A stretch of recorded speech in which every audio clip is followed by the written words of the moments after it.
piano keys felt cold under my fingertips, colder than they'd ever been in the 12 years I'd been teaching.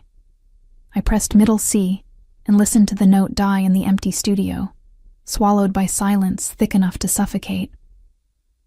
Outside, November rain hammered against the windows of my basement apartment in South Boston, turning the world into a watercolor blur of grays and darker grays.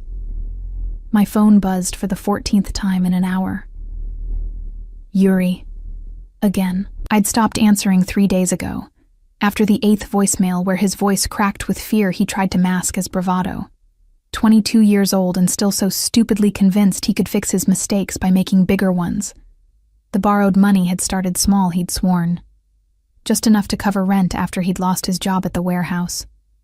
Then the interest had compounded. The threats had escalated. And now my baby brother. The only family I had left since our parents died in that factory fire 6 years ago, had gotten himself tangled with the kind of people who didn't accept payment plans. The Morozovs. Even thinking the name made my chest tighten. In Boston, you didn't say that name out loud unless you were ready to deal with consequences. The Morozov family controlled everything from the docks to the construction unions, from the judges who looked the other way to the police who somehow never quite managed to make charges stick. Alexei Morozov, the recently crowned heir after his father's death, was rumored to be even colder than the old man had been. I'd seen him once, from a distance, at a charity gala where the private school I taught at had performed. He'd stood apart from the crowd, tall and broad-shouldered in a black suit that probably cost more than I made in 6 months. His dark hair swept back from a face all sharp angles and harder edges. His eyes, even from across the room, had been unsettling.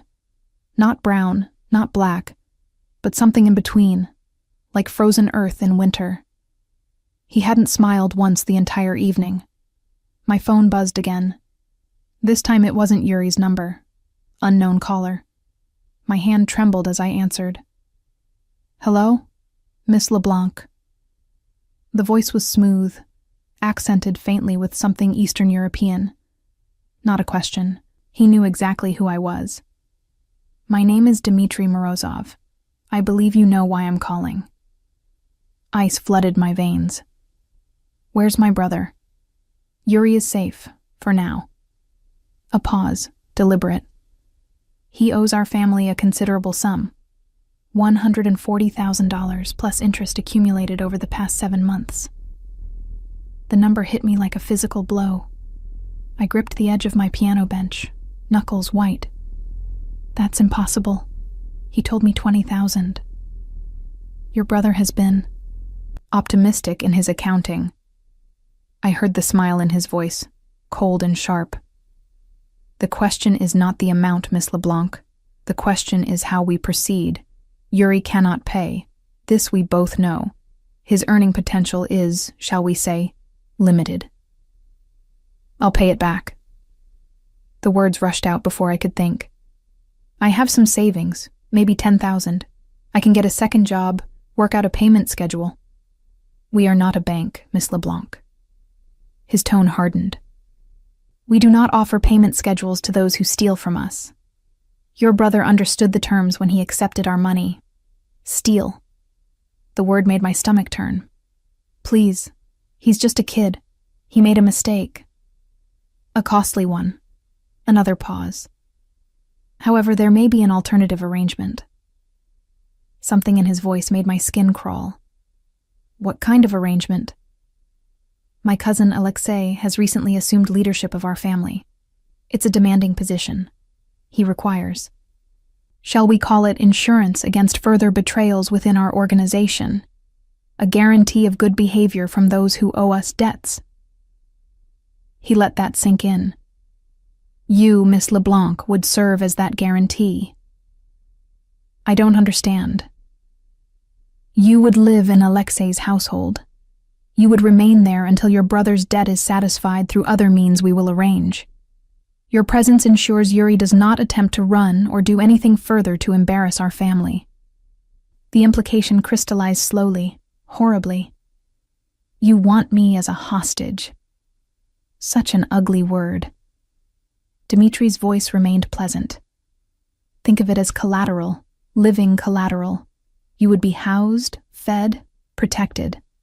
Your brother would be free to continue his life, supervised, but unharmed. And when the debt is satisfied, you would be released. How long? That depends on many factors. 6 months, perhaps. A year at most. A year. 12 months of my life vanished into the orbit of a man whose reputation made hardened criminals nervous. I thought of my students, the 8-year-old prodigy who just started Chopin, the teenagers I tutored after school, who needed someone to believe they were worth more than the neighborhood expected. I thought of my basement apartment with its cracked tiles and reliable radiator, the life I'd built note by note from nothing after our parents died. Then I thought of Yuri, his crooked smile that matched our father's, the way he still called me Risa, like he had when he was 5. The promise I'd made to our mother the night she died, her hand crushing mine in that hospital bed. Take care of your brother. When? My voice sounded hollow. A car will arrive for you tomorrow at 6 p.m. Pack lightly. Personal items only. He paused. Miss LeBlanc, this arrangement is mercy. Most who cross our family do not receive such consideration. I suggest you remember that. The line went dead. I sat in the silence of my studio, rain drumming its relentless rhythm against glass, and wondered if I'd just agreed to bury myself alive. The black Mercedes arrived precisely at 6, idling outside my building with tinted windows that reflected my pale face back at me. I'd packed 1 suitcase, clothes, toiletries, a photo of my parents, my grandmother's silver locket, and the worn paperback of Dostoevsky's The Brothers Karamazov I'd been reading and rereading since college. Everything else I'd left behind, including a note from my landlord and resignation emails to the 3 schools where I taught. The driver didn't speak. He was massive, filling the front seat like a boulder, his neck thick with what might have been scars or tattoos beneath his collar. He loaded my suitcase without making eye contact and held the rear door open with professional efficiency. Miss LeBlanc, he said. Just that. Acknowledgement without warmth. The drive took 40 minutes, winding through neighborhoods that grew progressively wealthier until we reached Beacon Hill.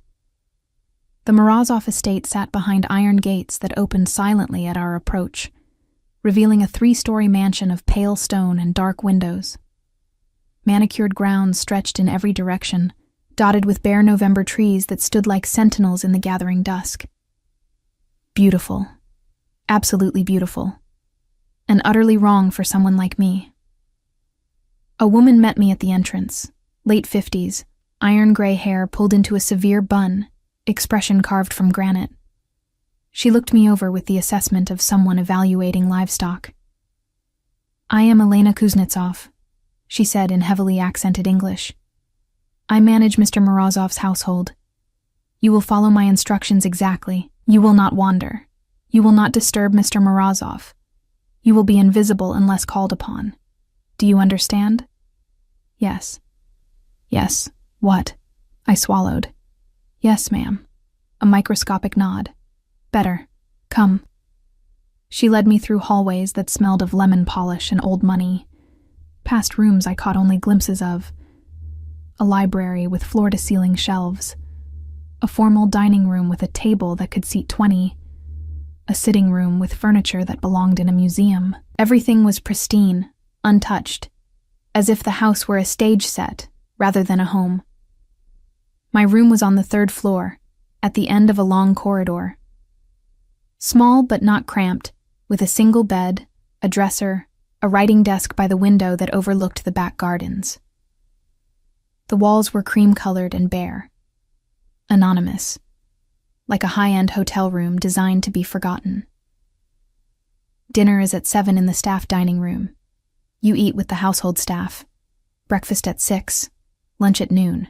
You do not take meals in your room. Elena's eyes were chips of flint. Mr. Morozov's private quarters are on the 2nd floor, east wing. You do not enter that wing for any reason. The library, conservatory, and back gardens are accessible during daylight hours. Otherwise, you remain in your room or the staff areas. Questions? When will I see my brother? You won't. She said it flatly, without sympathy. Part of the arrangement is no contact. He knows you are here. That is sufficient. My throat tightened. For how long? Until Mr. Morozov decides otherwise. She moved toward the door. Unpack. Dinner in 30 minutes. Do not be late. I met the household staff that first night around a table in a windowless room adjacent to the kitchen. There was Elena, who presided over the meal with silent authority. Dmitri, the driver who'd collected me. A cook named Irina who had kind eyes and flour permanently embedded under her fingernails. 2 younger women, Anya and Svetlana, who cleaned and did laundry and whispered to each other in rapid Russian, and Victor, the groundskeeper, who looked like he could uproot trees with his bare hands. They were polite but distant, asking no questions about why I was there. In their world, I suspected, it was safer not to know. I didn't see Alexei Morozov that night, or the next, or the week after that. He was a ghost in his own home, departing early and returning late, his presence marked only by the sound of doors closing, by Elena's sudden tensing when his car pulled up the drive, by the way the household rearranged itself around his invisible orbit. The days developed a rhythm. I woke at dawn and walked the gardens until breakfast. The November cold was bitter but clean, scrubbing my lungs of the stale air of captivity. After breakfast, I was left largely alone, so I gravitated to the library. Vast, beautiful, filled with books in at least 6 languages, many of them first editions that probably cost more than my annual salary. I read because it was the only thing that kept me from thinking too hard about the bars of my gilded cage. It was in the library, 2 weeks into my captivity, that I first heard them. Children's voices, high and bright, echoing from somewhere below. I followed the sound to a door I'd assumed was a closet, but which opened onto a narrow staircase descending to what must have been servants' quarters in an earlier era. At the bottom, I found a large common room where Irina sat at an old upright piano, her young daughter and son beside her. The girl, maybe 9, was attempting to pick out "Mary Had a Little Lamb" with 2 fingers. The boy, younger, watched with rapt attention. "I'm sorry," I said from the doorway. "I heard the piano." Irina looked up, startled, then wary. "Miss LeBlanc, the children practice here sometimes. I hope the noise does not disturb you." "No, not at all." I stepped closer, drawn despite myself. "I teach piano, taught," I corrected. "May I?" She hesitated, protective, then nodded. I slid onto the bench beside the girl. Natasha, Irina introduced her, and showed her how to curve her fingers, how to let her wrist float. Within 10 minutes, she was playing the simple melody smoothly. Her smile was incandescent. "You will teach her?" Irina asked, her voice careful. "If you'd like." And so I found my purpose in that house. Every afternoon, I descended to that forgotten common room and taught Natasha and her brother Mikhail. Natasha was a natural, with perfect pitch and the kind of determination that would take her far. Mikhail had less talent, but infinite enthusiasm. Working with them reminded me who I was beneath the label of collateral, of guarantee, of living insurance against bad debts. I was still a teacher, still myself. The weeks blurred. Thanksgiving came and went, marked only by an elaborate meal I ate with the staff, while Alexei dined alone in the formal dining room. December arrived with early snow. I'd been in the Morozov household for exactly 4 months when I saw him for the first time up close. I'd been in the library, shelving books I'd finished reading, when the door opened without warning. I turned, and there he was. Alexei Morozov was taller than I'd realized from that distant glimpse at the gala. 6'3" at least, with the kind of build that came from discipline rather than vanity. Broad shoulders tapering to a lean waist, strength evident in the way he carried himself. His dark hair was shorter now, almost military in its precision. But it was his eyes that stopped me cold. Not brown, not black. Gray. Storm gray, like winter seas. Fixed on me with an intensity that made my breath catch. "You're Larissa LeBlanc." Not a question. Yes. I forced myself to meet his gaze, refusing to look away first. "Mr. Morozov, you've been teaching Irina's children." My heart stuttered. Had I overstepped? Violated some unspoken rule? Yes. "I'm sorry if..." "Don't apologize." He moved into the room, each step measured, predatory. "Natasha has been practicing Beethoven. I heard her this morning." I blinked. "You heard her from all the way upstairs?" "I hear everything in this house." He stopped a few feet away, close enough that I caught the scent of his cologne, something with cedar and smoke. "Elena tells me you haven't asked for anything. No phone calls, no visitors, no requests of any kind. What would be the point?" Something flickered in those gray eyes. "Most people in your position complain, demand, threaten. I'm not most people."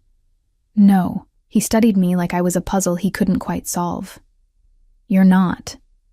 The silence stretched between us, taut and strange. I should have looked away, should have lowered my gaze, shown deference, but something stubborn in me refused. "Your brother is well," Alexei said finally, "in case you wondered." Relief flooded through me so suddenly I had to grip the bookshelf for balance. "Thank you." "Don't thank me. It's not kindness. It's insurance." His voice hardened. "You stay compliant. He stays safe. That's the arrangement." "I understand." "Do you?" He stepped closer. Too close. I could see the faint scar bisecting his left eyebrow, the slight shadow of stubble along his jaw despite it being barely noon. "You don't seem afraid enough. Would you prefer me terrified?" The words escaped before I could stop them. For a long moment he simply stared at me. Then, impossibly, the corner of his mouth twitched. Not quite a smile. Something darker, more complicated. "You sing," he said, changing direction, "when you think no one's listening. In the gardens. Sometimes in here." Heat crept up my neck.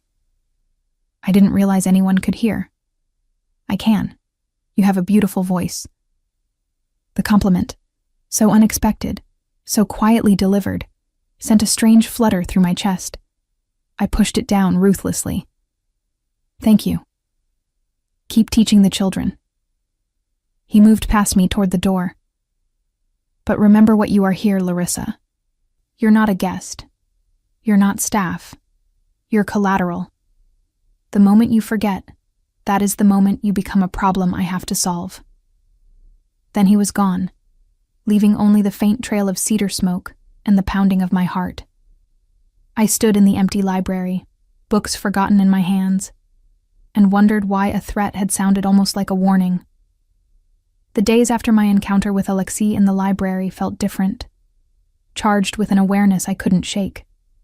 I caught myself listening for his footsteps in the hallways, for the distant sound of his voice speaking Russian to Dmitri or Elena. I told myself it was simple vigilance, the natural hyper-awareness of prey tracking a predator.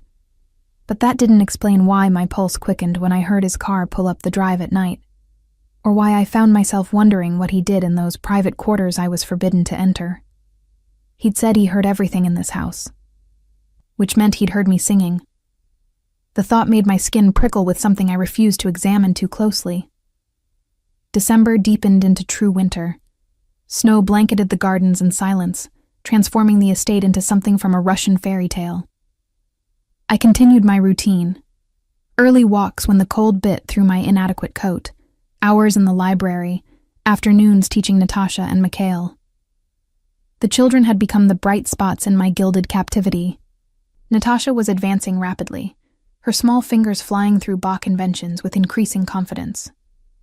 Mikhail had abandoned piano in favor of begging me to teach him songs, which I did, his off-key but enthusiastic renditions of folk tunes echoing through the servants' quarters. Irina watched these lessons with something like gratitude, mixed with worry. "You are kind to them," she said one afternoon as we prepared tea after the children had gone to play. "But Miss LeBlanc, you should not become too attached. When Mr. Morozov releases you—" "I know." I wrapped my hands around the warm mug. "This is temporary." But even as I said it, I wondered. 4 months had passed. Dimitri's original estimate of 6 months to a year loomed. But I'd heard nothing about my brother's debt, about any progress toward my release. I existed in a strange limbo, neither prisoner nor free, neither servant nor guest. I saw Alexei 3 more times that month, always unexpectedly. The first time, I was in the conservatory, a glass-walled room off the south side of the house that I'd discovered held a grand piano, a Steinway so perfectly maintained it sang under my fingers.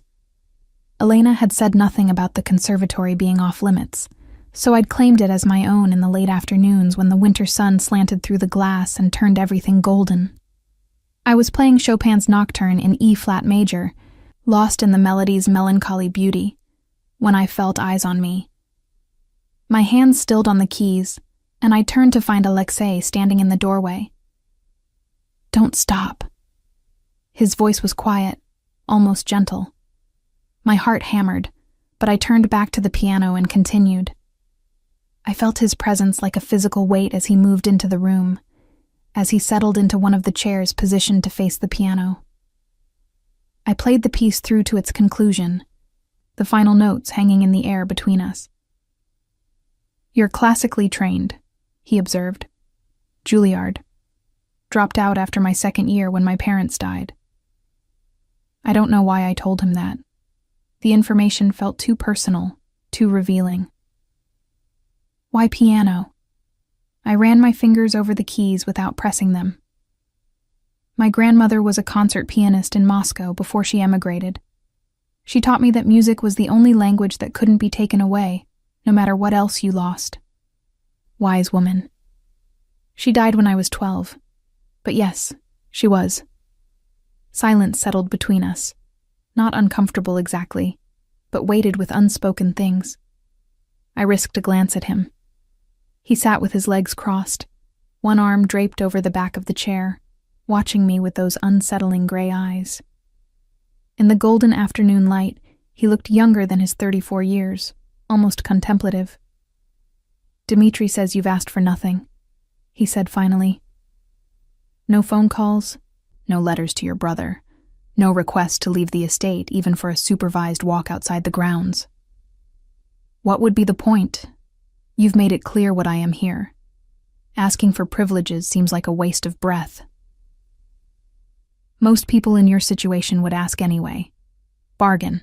Try to negotiate better terms." I met his gaze steadily. "I'm not most people." "No."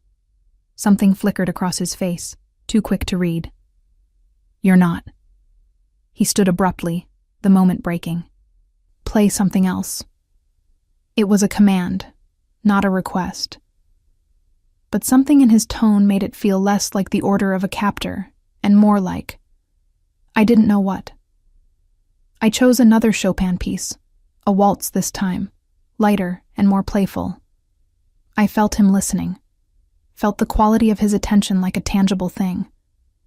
When I finished, he was gone. No goodbye, no acknowledgement. Just the faint scent of cedar smoke lingering in the air. The second time I saw him was less peaceful. I'd woken in the middle of the night to raised voices somewhere below. Not quite shouting, but close. I'd learned enough Russian from Irina to catch a few words. Preditel, traitor, krov, blood, smirt, death. The last word made ice settle in my stomach. Against my better judgment, I crept from my room and down the stairs, following the sound to Alexei's study. The door was ajar, light spilling into the darkened hallway. Through the gap, I saw him standing behind a massive desk, his face a mask of cold fury. Dmitri stood before him, along with 2 other men I didn't recognize. "He stole from us," one of the men said in accented English, presumably for my benefit, though they didn't know I was there. "The shipment is gone. $3 million worth of—" "I know what it's worth." Alexei's voice was ice. "What I want to know is how Petrov thought he could do this and live." "He has family," Dmitri said quietly. "A wife, children, which he should have considered before betraying us." Alexei poured himself a drink, the amber liquid catching the light. "Make an example, but make it clean. I don't want this traced back to us." My hand flew to my mouth, stifling a gasp.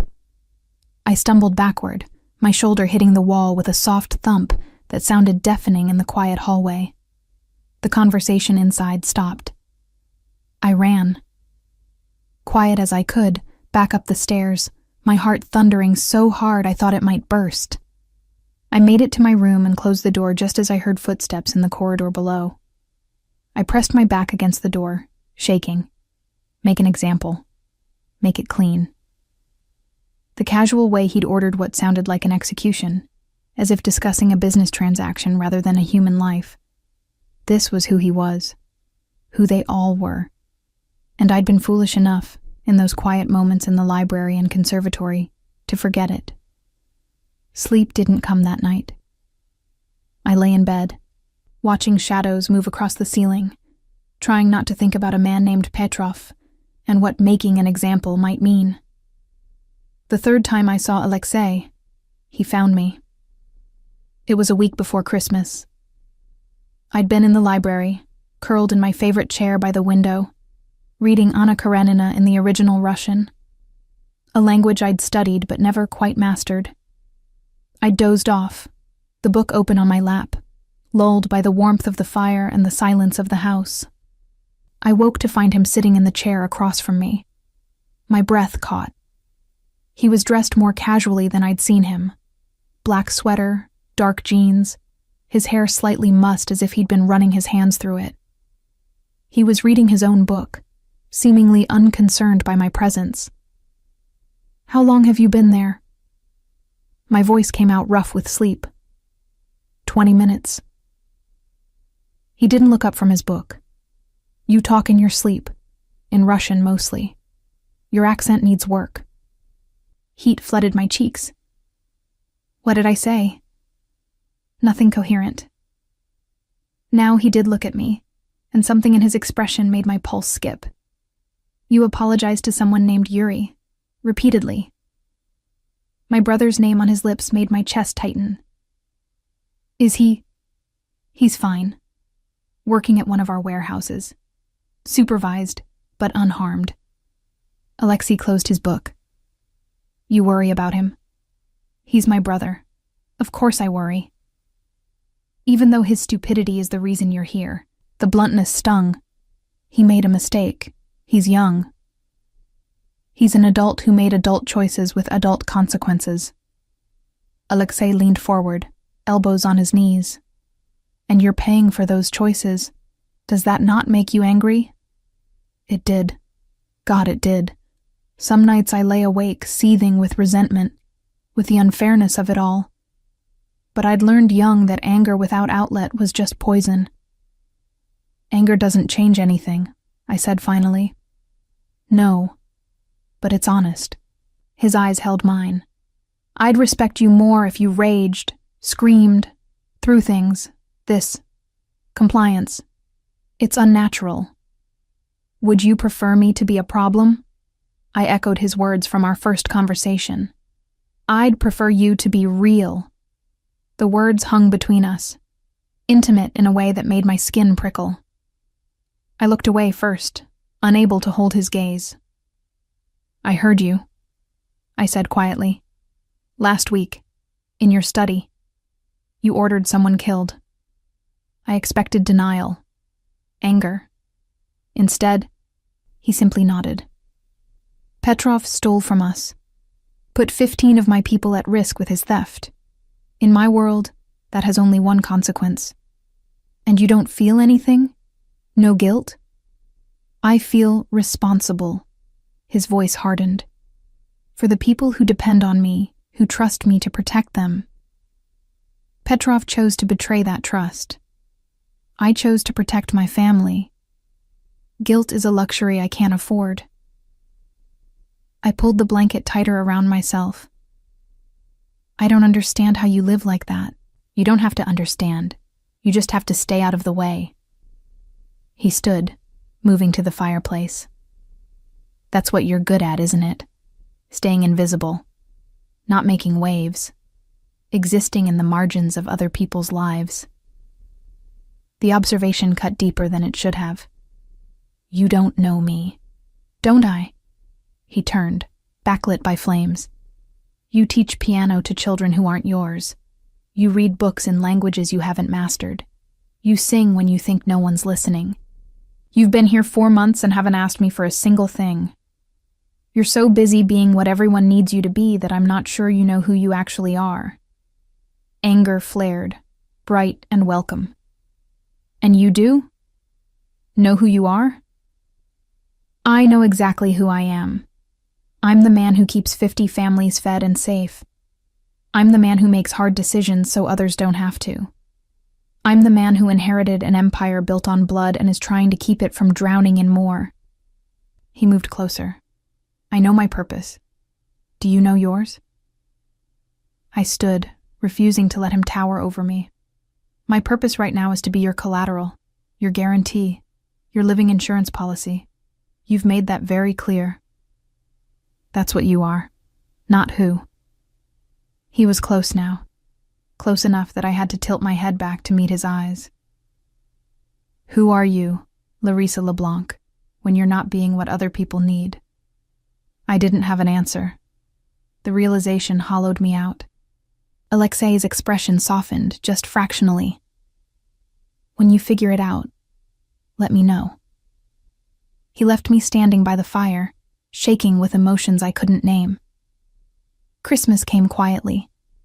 Elena allowed me to help Irina prepare a small celebration for the children. Cookies decorated with too much icing. Simple gifts I'd made from scraps of fabric and paper. Natasha and Mikhail's joy was pure, untainted by the reality of where we were, what this house represented. Alexei appeared briefly, dressed in an impeccable suit, clearly on his way somewhere important.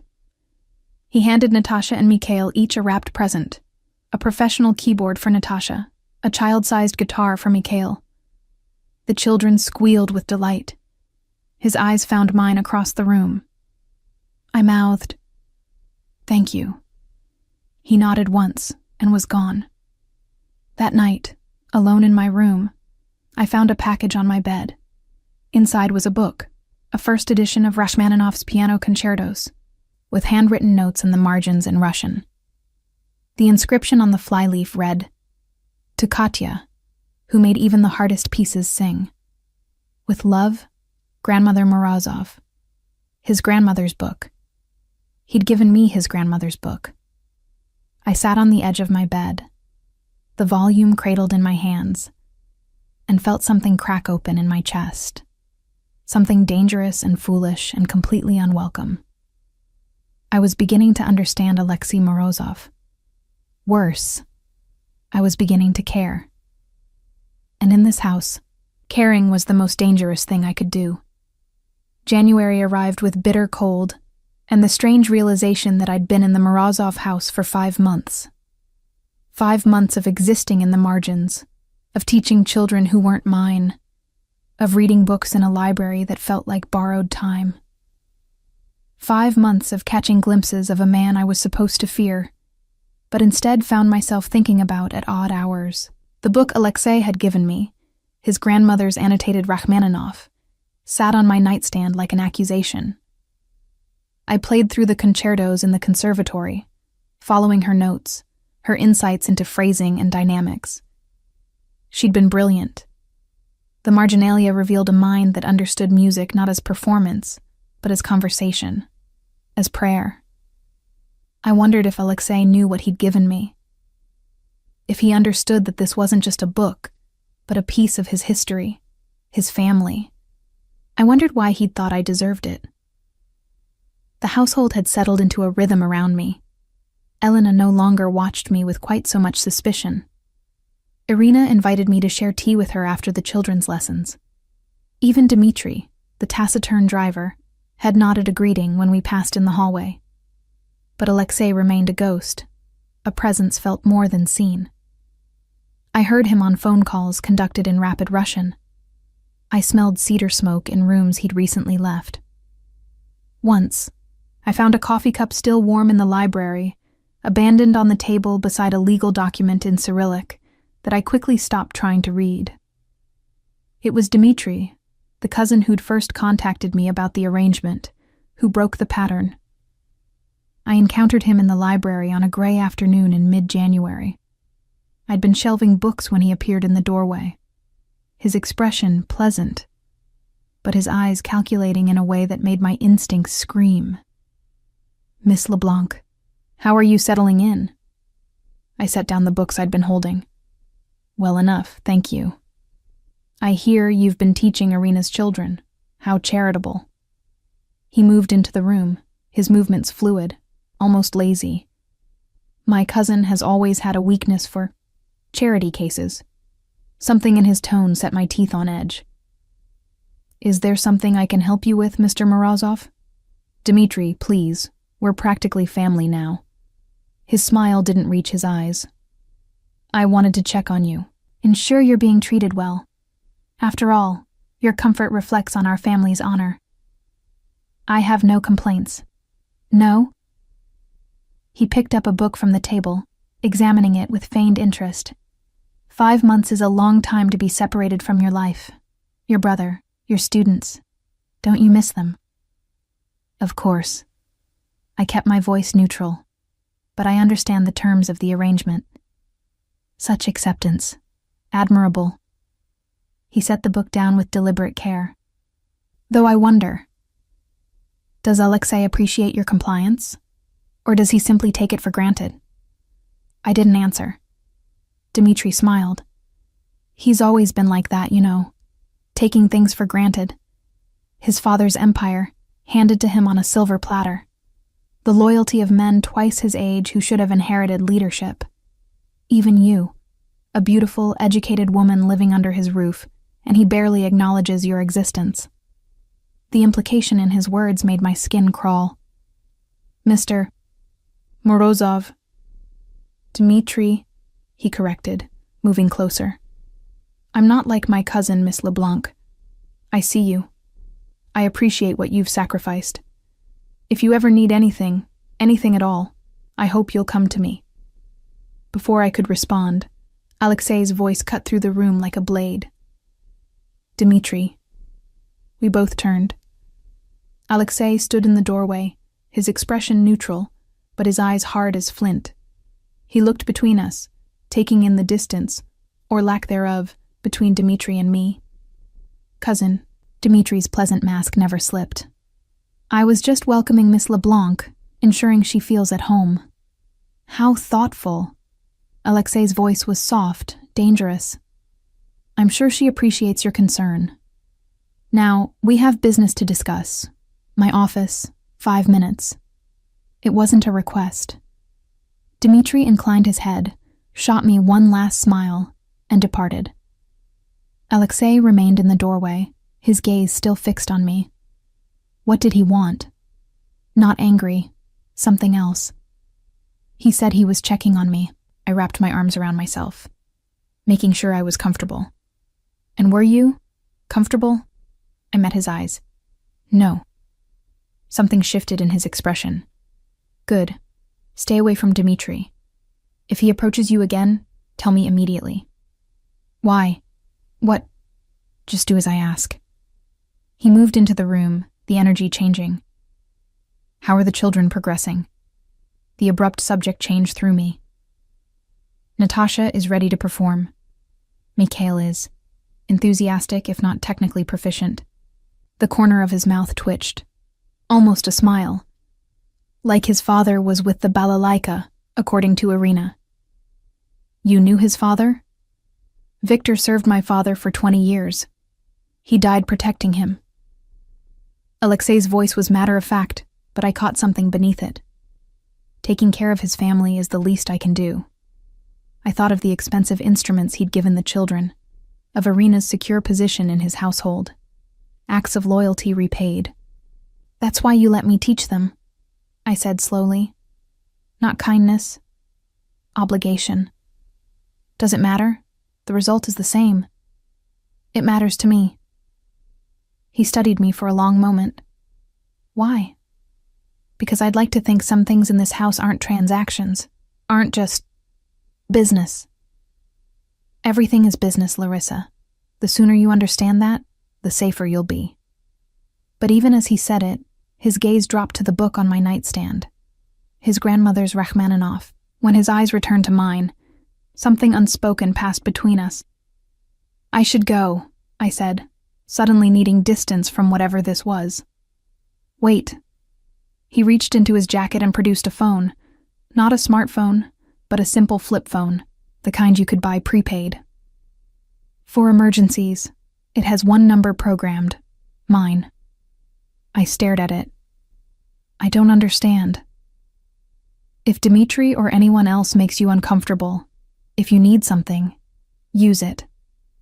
He placed it in my hand, his fingers brushing mine. Don't tell Elena. Don't tell anyone. Why are you doing this? For a moment, I thought he wouldn't answer. Then, because you were right. Some things shouldn't be transactions. He left before I could respond. I didn't use the phone. But knowing I had it changed something. Changed the way I moved through the house. The way I slept at night. I wasn't quite a prisoner anymore. Wasn't quite collateral. I didn't know what I was. The winter deepened. I played piano for hours in the conservatory, working through the Rachmaninoff concertos, losing myself in the complexity of the compositions. Sometimes I felt eyes on me, and would turn to find Alexei standing in the doorway, listening. He never said anything, just nodded and moved on. But those moments accumulated, built into something I didn't want to examine. Then came the night of February 10th, when everything changed. I'd gone to bed early, exhausted from a long afternoon teaching Natasha a particularly difficult Chopin etude. I was nearly asleep when raised voices jerked me awake.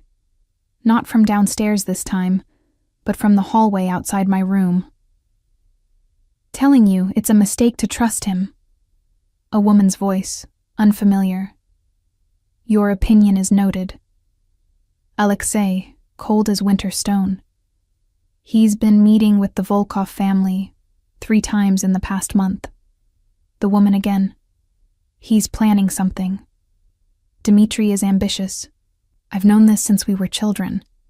It doesn't make him a traitor. Ambition and loyalty aren't the same thing, Alexei. A pause. Then, I'll handle it. Footsteps receded. I lay in the darkness, my heart pounding. Dmitri. The Volkov family. I'd heard that name whispered by the staff, always with fear. A rival organization. One that had been at war with the Morozovs for decades. I thought of Dmitri's calculating eyes. His comments about Alexei taking things for granted. His suggestion that I come to him if I needed anything. The phone Alexei had given me sat in my nightstand drawer. I reached for it, then hesitated. What would I even say? That I'd overheard a conversation I wasn't supposed to hear? That I had a bad feeling about his cousin? I put the phone back and tried to sleep. The next 2 weeks passed in uneasy normalcy. I watched Dmitri more carefully now, noticed how he moved through the house with proprietary ease, how he spoke to the staff with an authority that almost rivaled Alexei's. I noticed how Alexei watched him in return, his expression revealing nothing. Something was building. I could feel it like the pressure before a storm. It was Irina who confirmed my suspicions. Miss LeBlanc, she said one afternoon as we prepared tea after the children's lesson, I must ask you something. Her tone made me set down the kettle. Of course, if you were to overhear something important, would you tell Mr. Alexei? My pulse quickened. What kind of something? She twisted her hands together. My Victor, before he died, he made me promise. If I ever learned of threats to Mr. Alexei's father, I should warn him. Now Mr. Alexei leads the family, and I think the promise still holds. Irina, what did you hear? Dmitry Morozov. He was speaking on the phone 3 days ago. I was cleaning the hallway outside his quarters. He did not know I was there. She lowered her voice. He spoke of a celebration. Mr. Alexei's birthday is in 2 weeks. There will be a party, many important families attending. And Dmitry said. She swallowed hard. He said it would be perfect timing, that no one would suspect, that by the end of the night leadership would change hands. Ice flooded my veins. He's planning to kill Alexei. I do not know for certain, but Miss LeBlanc, I am frightened. If I go to Mr. Alexei and I am wrong, Dmitry will know I spoke against him. My children, I'll tell him. The words came without thought. I'll use the phone he gave me. Dmitry doesn't know about it. Relief washed over her features. Thank you. Thank you. That night, alone in my room, I stared at the phone for 20 minutes before I found the courage to flip it open and press the single programmed number. He answered on the second ring. Larissa. Just my name, but the way he said it made my breath catch. I need to talk to you. In person. It's important. A pause. The library. 10 minutes. He was waiting when I arrived, standing by the fire, still dressed in the suit he'd worn to whatever meeting had kept him out until midnight. His tie was loosened, his jacket discarded. He looked tired in a way I'd never seen him look. What's wrong? Direct. No pretense. I told him everything. Irina's warning, the overheard phone call, Dmitry's meeting with the Volkovs, the woman's concern from 2 weeks ago. I watched his expression shift from attention to calculation to something harder, darker. When I finished, he was silent for a long moment. Irina is certain of what she heard? Yes, and I trust her. Why? He turned to face me fully. Because she's kind to you? Because she lets you teach her children? Because she loved her husband and he loved your father? Because she's been loyal to this family for 20 years. Because she's risking everything telling you this. I moved closer. And because I've watched Dmitry. The way he looks at you. The way he moves through this house like he already owns it. He's planning something. I feel it. Alexei's jaw tightened. Your feelings aren't evidence. No. But they're not nothing either. I held his gaze. You gave me this phone for emergencies. This is an emergency. He studied me for what felt like an eternity. Then, if you're wrong, if this is some misunderstanding or paranoia, then I'm wrong. But if I'm right and I said nothing, and something happened to you. I stopped, startled by the intensity of emotion in my own voice. You'd care? His voice was soft, dangerous. If something happened to me, I should have lied, should have said something neutral, safe. Instead, yes. The word hung between us, too honest, too raw. Alexei moved closer, closing the distance until we were almost touching. Why? I'm your captor, the man keeping you here against your will. The reason you've lost 5 months of your life. I know what you are. My voice shook. I've known from the beginning, but I also know. I see. I struggled for words. You gave me your grandmother's book. You bought instruments for children who mean nothing to you except that their father died protecting yours. You hear me singing when I think I'm alone. You're not just what you do. You're more than that. His hand came up to cup my face, thumb brushing my cheekbone. You're wrong. I'm exactly what I do. Nothing more. I don't believe you." "Then you're a fool." But there was no heat in it. His thumb traced my lower lip, featherlight. A beautiful, stubborn, impossible fool. I should have stepped back, should have remembered what I was to him: collateral, guarantee, living insurance. Instead, I leaned into his touch. "Alexei."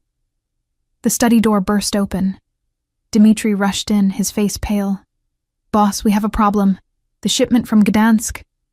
He stopped, taking in the scene. Alexei and me, standing too close, his hand still cradling my face. Dmitri's expression shifted, calculation replacing surprise. "I'm sorry. I didn't realize you were occupied." Alexei dropped his hand, stepping back. His voice was ice. "What about Gdansk?" "Customs seized the container. The contact you'd arranged to smooth things over is claiming he never received payment." "Impossible. I wired the money myself." "That's what I thought, which is why I think we should discuss this. Privately." Dmitri's gaze flicked to me, dismissive. Larissa was just leaving. Alexei's tone was perfectly neutral, but I caught the warning in his eyes. "We'll continue our conversation later." I nodded, not trusting my voice, and left. Behind me, I heard Dmitri's voice, casual and concerned. "Cousin, we need to talk about security. I'm worried there may be leaks in the organization." I walked back to my room on shaking legs, Irina's warning echoing in my mind. By the end of the night, leadership would change hands. Alexei's birthday party was in 12 days, and I had the terrible feeling that time was running out. The days leading to Alexei's birthday party passed with excruciating slowness. I watched Dmitri move through the house with increasing confidence, noticed how he inserted himself into conversations, how he questioned Alexei's decisions with a tone just shy of insubordination. I watched Alexei tolerate it with the patience of a man playing a longer game than anyone else could see. I didn't know if he believed my warning. He hadn't mentioned our conversation in the library, hadn't acknowledged the moment when his hand had cradled my face and the world had narrowed to just the two of us. He'd retreated into cold professionalism, into the role of untouchable leader. It made my chest ache in ways I refused to examine. The household buzzed with preparations for the party. Elena commanded an army of additional staff brought in to clean, polish, and prepare the mansion for the influx of guests. The formal dining room was opened and set with china that probably cost more than my yearly salary. Crystal chandeliers were cleaned until they sparkled. The ballroom, a room I hadn't even known existed, was transformed into something from a fairy tale. I helped where I could, grateful for the distraction. Irina and I worked together arranging flowers, our hands moving in practiced rhythm while she whispered updates. "Dmitri has been meeting with the head of security," she murmured, her eyes on the roses she was trimming. I heard him say that, certain. Adjustments needed to be made for the party, for Mr. Alexei's protection. My hands stilled. What kind of adjustments? I do not know, but Miss LeBlanc, I am frightened. If Dmitri suspects that I overheard. He doesn't. I kept my voice low. And even if he did, Alexei won't let anything happen to you or the children. You trust him? Not a question, an observation. Did I? Trust implied a kind of faith that seemed foolish given my circumstances. But when I thought of Alexei, I didn't think of my captor. I thought of the man who'd given me his grandmother's book, who listened when I played piano, whose eyes had held something almost vulnerable when I'd admitted I would care if something happened to him. Yes, I said quietly. I trust him. Irina's expression softened. He is not like his father. The old Mr. Morozov, he was hard, cold.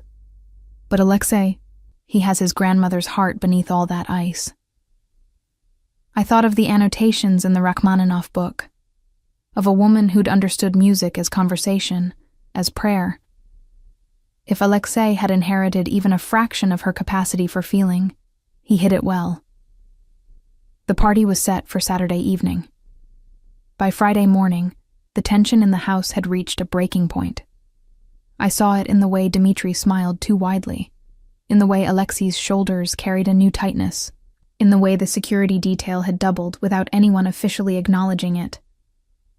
I was in the conservatory, seeking refuge in the piano, when Alexei found me. "Play something," he said from the doorway. I didn't argue. I played Rachmaninoff's Prelude in C-sharp minor, the piece his grandmother had annotated most heavily.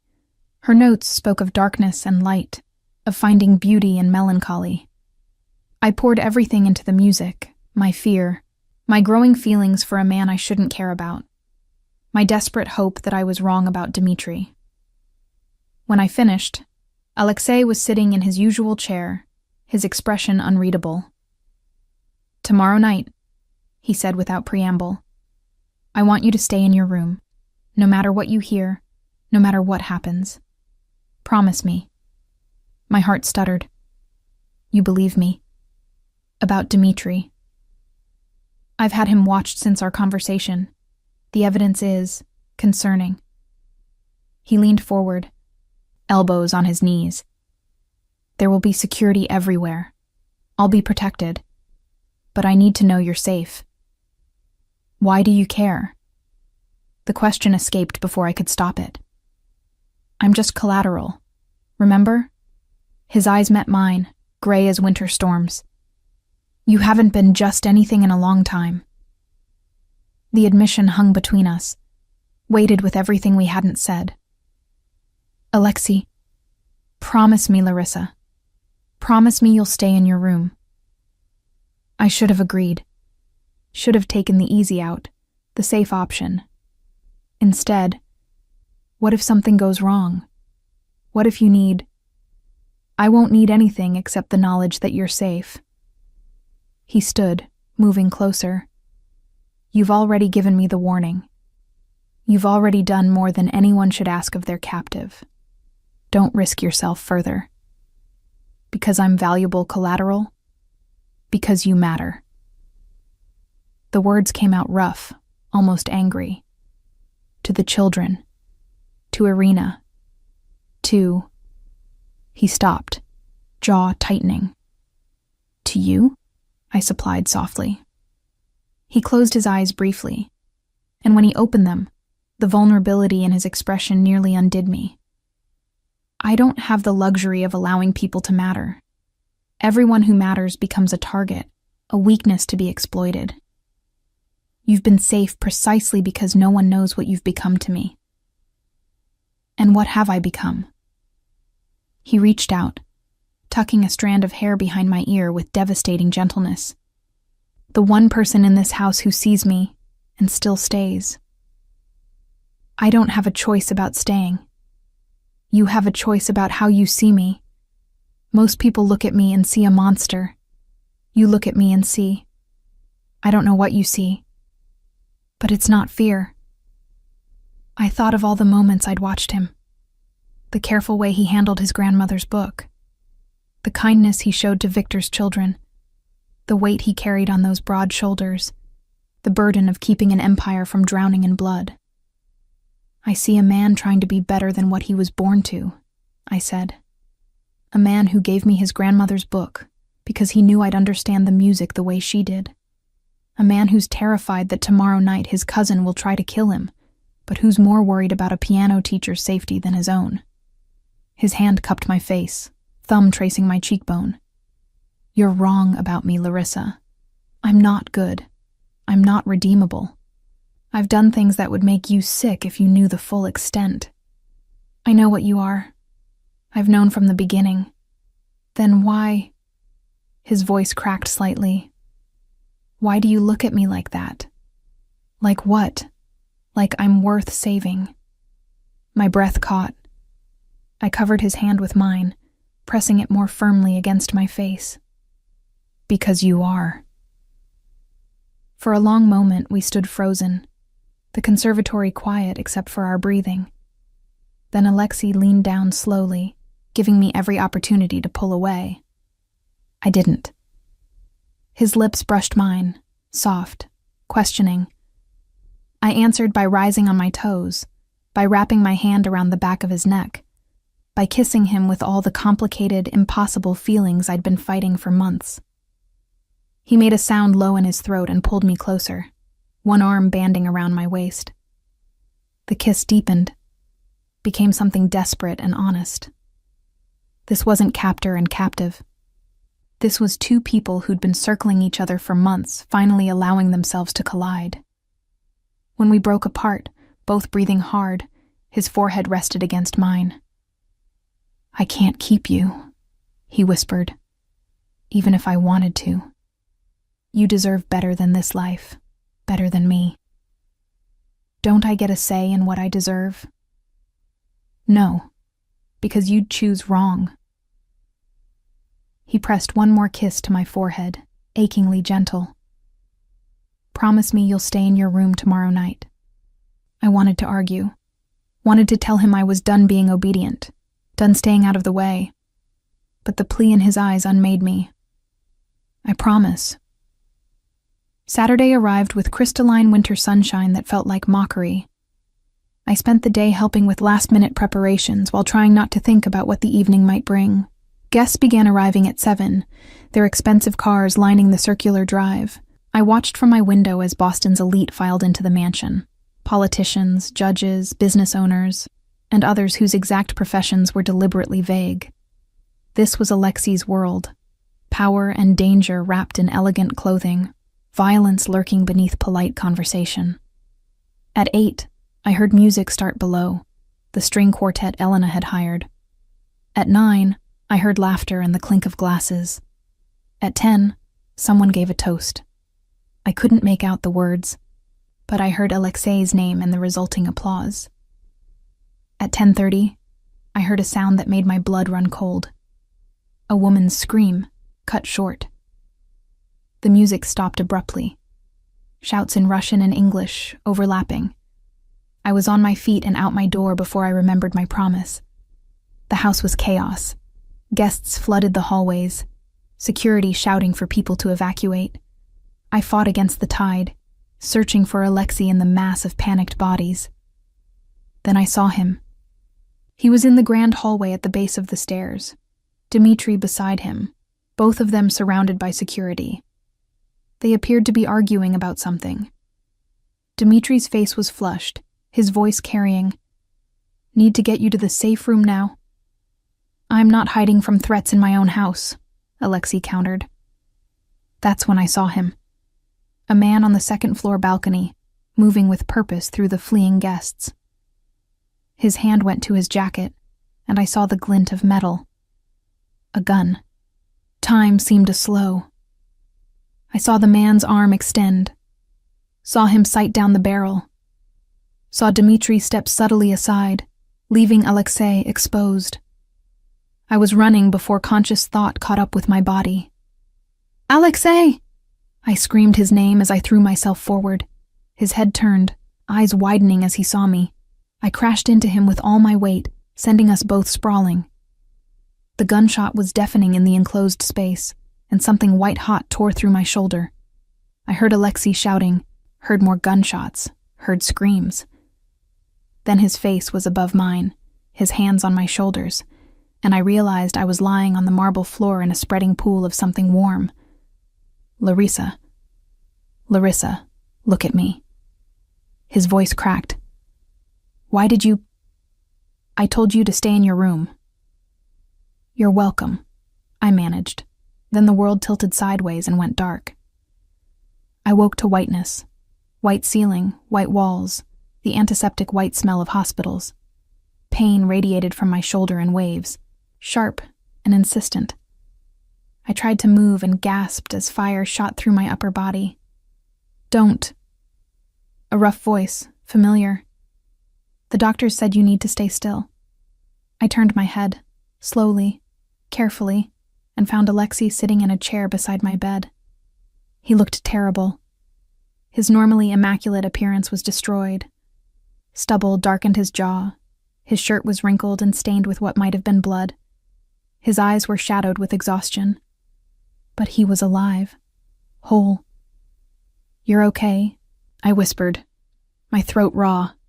His laugh was humorless. I'm okay.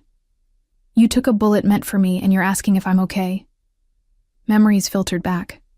The party, the gunman, throwing myself at Alexei, the impact and burn of the bullet. Dmitri, I said. He stepped aside. He knew. I know. Alexei's voice was flat, deadly. The gunman was one of his people, brought in as extra security for the party. Dmitri had positioned himself perfectly to give the shooter a clear line of sight. If you hadn't.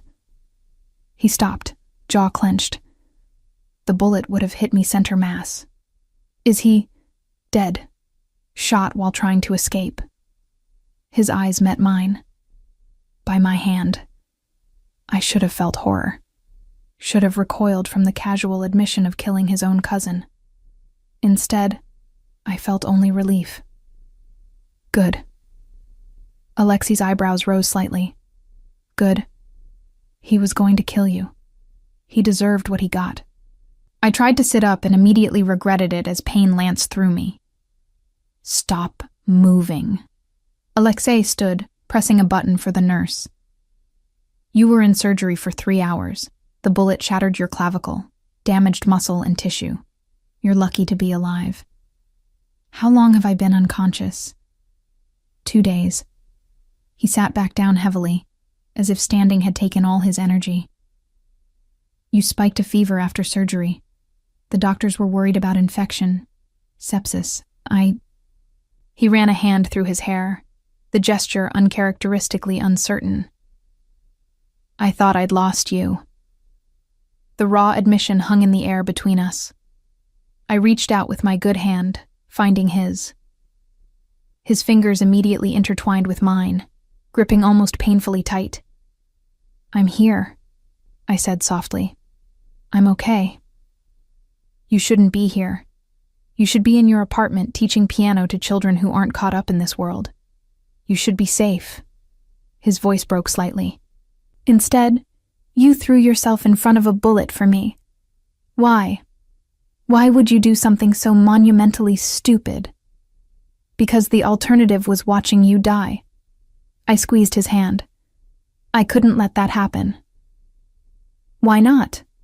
I'm your captor. I took you from your life, held you hostage for 5 months. You gave me your grandmother's book. You listened when I played piano.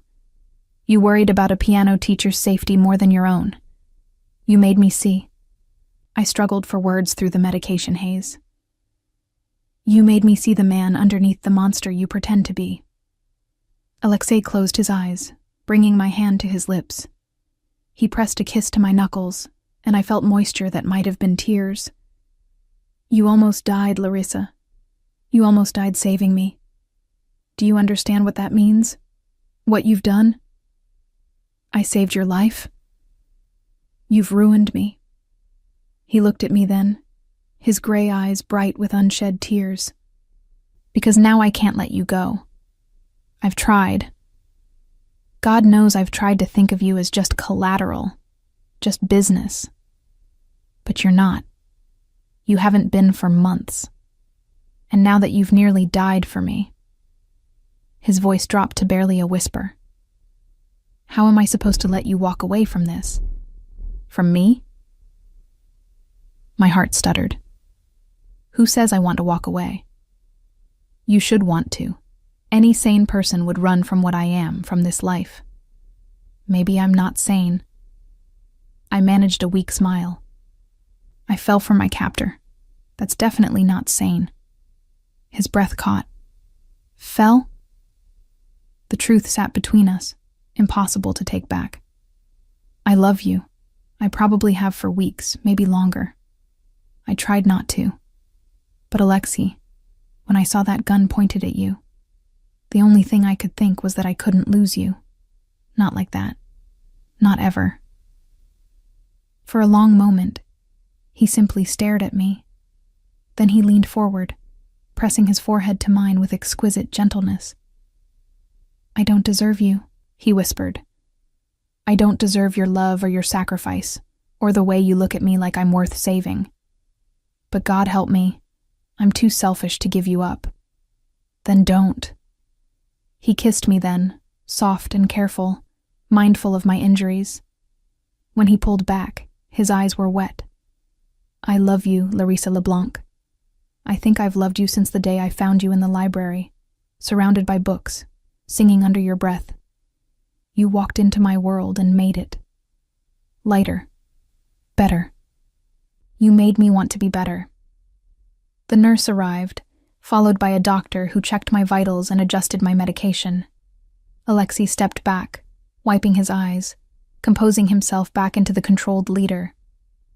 But I saw the way his hand shook slightly as he shoved it in his pocket. Saw the way his gaze kept returning to me as if to reassure himself I was real, alive. She needs rest, the doctor said in accented English. The next few weeks will be critical for healing. No stress, no excitement. After they left, Alexei returned to his chair. I've arranged for you to have a private room, round-the-clock nursing care, the best physical therapists in the city. Alexei. He stopped, looking at me. Just sit with me. That's all I need. So he did. He pulled his chair closer to the bed, took my hand again, and simply sat.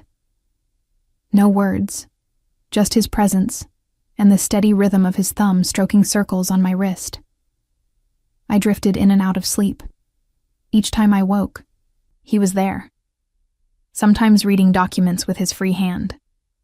Sometimes just watching me with an expression so tender it made my chest ache. Once, I woke to find him asleep in the chair. His head rested on the edge of my bed, still holding my hand. The days blurred. Alexei rarely left except when forced to attend to unavoidable business. He brought books for me to read, had the hospital bring in a small keyboard so I could play with one hand when I was strong enough. He updated me on the household. Irina and the children were safe, moved to a secure location as a precaution. Elena had been horrified when she heard what I'd done, had sent flowers with a note in Russian that Alexei translated. You are braver than any soldier I have known. A week after I'd been shot, Alexei arrived with a serious expression and a manila envelope. What's that? I asked, trying to sit up straighter in the bed. He helped me adjust the pillows, then sat beside me on the mattress. Your brother's debt. It's paid. My breath caught. What? The $140,000, plus interest, settled in full as of this morning. He opened the envelope and showed me documents, transaction receipts, a notarized letter confirming the debt was satisfied. How? I paid it, from my personal accounts, not family money. Yuri is free. The contract binding you to my household is void. He set the envelope aside and took both my hands in his, careful of my injured shoulder. You're free, Larissa. You can leave whenever you want. Go back to your apartment, your students, your life. I've arranged for compensation, enough to cover your lost wages and then some. You never have to see me again if you don't want to. I stared at him, trying to process what he was saying. Free. The word I'd been longing to hear for 5 months. The release I'd dreamed of, so why did it feel like my heart was breaking? What if I don't want to leave? I whispered. His eyes closed briefly. Don't say that because you feel obligated. Don't stay because you think you owe me. I'm not. I squeezed his hands. Alexei, look at me.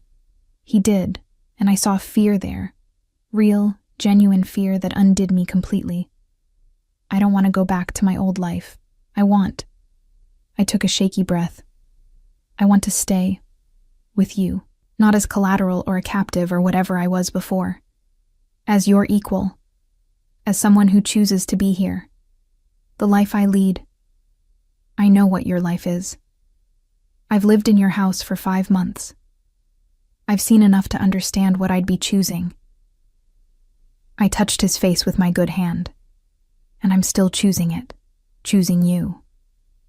Why? The question was raw, broken. After everything. Because you're worth it. Because when you thought I was dying, you cried. Because you gave me your grandmother's book and listened when I played piano and worried about children who weren't yours, simply because their father served your family. Because underneath all the ice and the control and the terrifying power, you have your grandmother's heart. I smiled through sudden tears. And I love that heart. I love you. He pulled me into his arms, carefully, so carefully, and I felt him shaking against me. I love you, he said into my hair. I love you so much it terrifies me. You've become the one thing in this world I can't afford to lose. Then don't lose me. Keep me. But as your equal, Alexei. As your partner, not your possession. He pulled back just enough to look at me, and the vulnerability in his expression nearly broke me. My equal, he repeated. My partner. A pause. My wife? My heart stopped. What? Marry me, Larissa. Not because of any debt or obligation. Not because you saved my life or because you're trapped here. Marry me because you love me and I love you and I want to spend whatever life I have left making you happy. His hand cupped my face. Marry me because you choose to, with full knowledge of what you're choosing. And if you say no, I'll understand. I'll let you go and I'll never... Yes. The word came out choked with emotion. Yes, I'll marry you. The kiss was soft, reverent, full of promise. When we broke apart, both smiling through tears, Alexei rested his forehead against mine. I'm still working out how to be the man you deserve, he admitted. I don't know if I'll ever be fully good. But I swear to you, Larissa, I will try every day to be worthy of your love. You already are, I whispered. You just can't see it yet. 3 weeks later, I was finally released from the hospital. My shoulder was still weak, the physical therapy ahead of me daunting, but I was alive, whole, and going home, though home had taken on an entirely new meaning. Alexei had wanted to carry me from the car to the house, but I'd insisted on walking, even if it was slow and careful. I needed to walk into this next chapter of my life on my own feet, as his equal, not as someone who needed to be carried. The mansion looked different somehow. Maybe because I was seeing it through new eyes, not as a prisoner viewing her cage, but as someone who'd chosen to make this place her sanctuary. Elena met us at the door, and to my shock she smiled. An actual smile that transformed her stern features. "Welcome home, Miss LeBlanc," she said.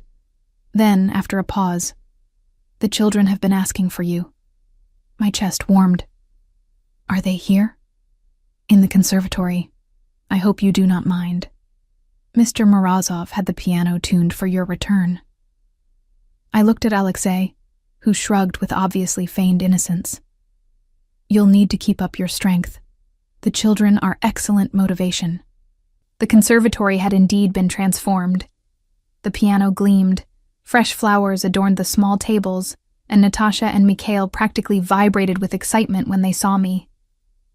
"Miss Larissa," Natasha launched herself forward, then remembered my injury at the last second and gently hugged my waist instead.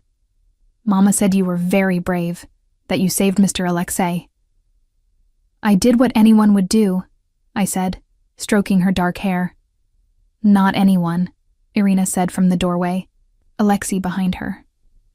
"Only someone with a very good heart." I spent the afternoon with the children, playing simple pieces with my good hand, while Natasha played the more complex parts. Mikhail sang along, delightfully off-key, and Alexei watched from his usual chair, that soft expression on his face that I was beginning to recognize as peace. This was what I'd chosen. This strange, complicated family that had formed in the unlikeliest of circumstances. That night, after the children had gone home and the house had settled into quiet, I found Alexei in his study. He was reviewing documents, but set them aside immediately when I entered. "You should be resting," he said, rising. I've been resting for 3 weeks. I needed to see you." I moved to his desk, and he pulled me gently onto his lap, mindful of my shoulder. "I wanted to ask you something." "Anything." "My brother, Yuri. Can I see him?" Alexei's expression shifted, became more guarded. "Are you sure? The last time you saw him, it was because of his debt, because of what his choices cost you." "He's still my brother. And yes, he made terrible choices. But Alexei," I touched his face, "you've shown me that people can be more than their worst decisions, that they can change, grow, become better. I want to give Yuri that same chance." He was quiet for a long moment, then nodded. "I'll arrange it. But Larissa, he works for me now. In one of the legitimate businesses, a warehouse, inventory management. He's being watched, not because I don't trust him, but because others might target him to get to you." "I understand. Do you?" His arms tightened around me slightly. "This is what your life will be now. Security details, watched movements, the constant awareness that being connected to me makes you a target. Being connected to you also makes me loved, protected, and happier than I've been in years. I'll take the surveillance if it means I get to keep you." He buried his face in my hair. "I don't know what I did to deserve you. You gave a scared piano teacher a place to hide. You let her teach your cook's children. You listened when she played piano and sang when she thought no one was listening. You gave her your grandmother's book." I turned in his lap to face him more fully. "You saw her, Alexei. Really saw her. That's what you did." The days turned to weeks. My shoulder healed slowly but steadily. Yuri came to visit, full of apologies and genuine remorse. I'd expected to feel angry, but seeing him, how much he'd grown in the months we'd been apart, how seriously he was taking his second chance, I felt only relief that we'd both survived our respective crucibles. "I'm sorry, Risa," he said, using the childhood nickname. "I'm so sorry for what I put you through." "I know." I hugged him with my good arm. "Just don't waste this opportunity, okay? Alexei is giving you a real chance. Don't throw it away." "I won't, I swear." Elena gradually thawed, even going so far as to ask my opinion on household matters. The staff began treating me less like a strange presence and more like a member of the family. Irina's children called me Aunt Larissa. Slowly, inexorably, I was weaving myself into the fabric of the Morozov household. But the moment that changed everything came on a cold evening in late March. Alexei had been unusually quiet all day, distracted during meals, distant even when we were together. I'd given him space, understanding that running an empire, even a partially legitimate one, came with pressures I couldn't fully comprehend. That night, he found me in the library, curled in my favorite chair with his grandmother's Rachmaninoff book. "Come with me," he said, offering his hand. "There's something I want to show you." He led me not through the house, but outside, to the gardens that had been my refuge during those early days of captivity. The spring night was cool, but not cold. Stars scattered across the clear sky. We walked in silence until we reached a small clearing I'd never noticed before, hidden behind a screen of trees. In the center stood a bench, new, made of dark wood with an engraving I couldn't read in the dim light. "When I was a boy," Alexei said, still holding my hand, "my grandmother would bring me here. This was her thinking place, she called it, where she came when the world became too loud, too demanding. After she died, I couldn't come here. It hurt too much. Alexei, let me finish." He pulled me gently to the bench, and we sat. I haven't been able to come here in 15 years, but tonight I realized, with you, I can. With you, I can remember her without it destroying me, because you understand what she understood, that music is conversation, that beauty matters even in darkness, that some things are worth fighting for even when the cost is high. I squeezed his hand, unable to speak past the lump in my throat. I had this bench made, he continued. Look at the engraving. He pulled out his phone, using the flashlight to illuminate the words carved into the dark wood. Russian first, then English below. For Katya, who taught me that love is the only thing worth protecting. And for Larissa, who taught me I was worth saving. Tears spilled down my cheeks. Alexei, I told you once that everything is business, that nothing happens without a transaction. He turned to face me fully. I was wrong. You proved me wrong. You gave me everything. Your trust, your care, your very life, without asking for anything in return. You saved me in every way a person can be saved. You saved me too, I whispered. You gave me a purpose when I'd lost mine. You made me see that I'd been living in the margins of my own life, being what everyone needed instead of being myself. You saw me, Alexei, the real me. And you loved her anyway. He pulled a small box from his pocket, and my breath caught.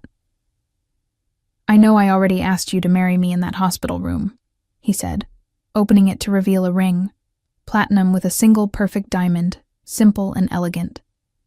But I want to do it right this time. Not when you're injured and medicated and possibly not thinking clearly. I want to ask you when you're whole and healthy and have had time to truly understand what you're choosing. Alexei. Larissa LeBlanc, you walked into my life as collateral and became the only thing I'd die to protect. You saw past the monster I've been told I am and found something worth saving. You love me despite knowing exactly what I am, what I've done, what I'm capable of. You're brave and stubborn and impossibly kind, and I love you more than I thought I was capable of loving anyone. His voice thickened with emotion. Will you marry me? Will you choose this life, this world, me? Not because you have to, but because you want to? I couldn't speak through my tears, so I simply nodded and held out my hand. He slid the ring onto my finger with shaking hands, then pulled me into his arms, carefully, always so careful of my healing shoulder. We sat there in his grandmother's thinking place, holding each other under the stars, and I marveled at the journey that had brought us here. I choose you, I whispered into his chest. Every day, in every way, I choose us. Thank God, he murmured against my hair. Thank God. We were married 6 weeks later in a small ceremony in the conservatory, surrounded by the people who mattered, Irina and her children, Elena, who'd become something like a protective aunt, Yuri, who cried through the entire ceremony, and a handful of Alexei's most trusted people.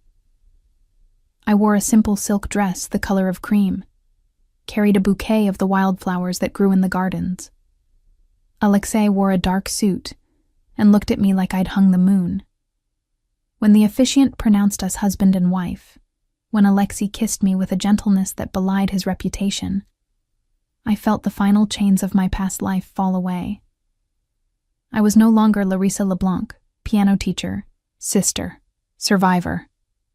I was Larissa Morozov, wife, chosen family, woman who'd found love in the most unexpected place. As we walked back down the aisle, really just the path between chairs in the conservatory, Natasha played a simple wedding march on the piano. I caught Alexei's eye and saw them shining with unshed tears. I love you, he mouthed. I love you too, I mouthed back. That night, alone in our room, not the guest room where I'd spent months as a captive, but the master suite that was now truly ours, Alexei pulled me close. I have something to tell you, he said, his voice serious enough to make my heart skip. About the business. I tensed. What about it? I'm transitioning out of the less legitimate aspects. It will take time, years probably, These kinds of connections don't disappear overnight. But I'm working with federal investigators, providing information about other organizations in exchange for immunity for my people. I pulled back to look at him. You're cooperating with the police. With the FBI, it's complicated, dangerous. But Larissa, I meant what I said about being worthy of you. I can't undo the things I've done, but I can stop doing them. I can build something better. For us. For the family we might have someday. Family. The word settled in my chest, warm and terrifying and wonderful. That's why you were so distracted last week, I said, understanding dawning. You were meeting with them. He nodded. I wanted to tell you, but I needed to make sure the arrangements were solid first. I won't pretend this makes me suddenly clean. The things I've done, the blood on my hands, that doesn't wash off. But going forward, the Morozov name can mean something different, something better. I took his face in my hands, forcing him to meet my gaze. You're already better, Alexei. You're already more than what you were born to be, and I'm so proud of you for taking this step. You made it possible. You made me believe I could be more than my father's son. He kissed me softly. Thank you for saving me. In every way. Thank you for seeing me. For making me believe I was worth more than the margins. We held each other as the night deepened around us. Two people who'd found each other in the most unlikely of circumstances and built something real from the ashes of captivity and fear. I thought of the frightened woman who'd stepped into this house 6 months ago, believing she was nothing more than collateral, nothing more than a guarantee against bad debts. I thought of the cold, controlled man who'd held himself apart from everyone, convinced he was beyond redemption. We'd both been wrong. Love, I'd learned, wasn't a transaction. It wasn't something you bargained for or negotiated. It was something that crept up on you in quiet moments, while playing piano, while teaching children, while watching someone cry at the thought of losing you. It was something worth fighting for, worth dying for, worth living for. And as Alexei's arms tightened around me, as I felt the steady beat of his heart against mine, I knew with absolute certainty I'd made the right choice. Not because I had to, because I wanted to, because I loved him, and because against all odds, he loved me too.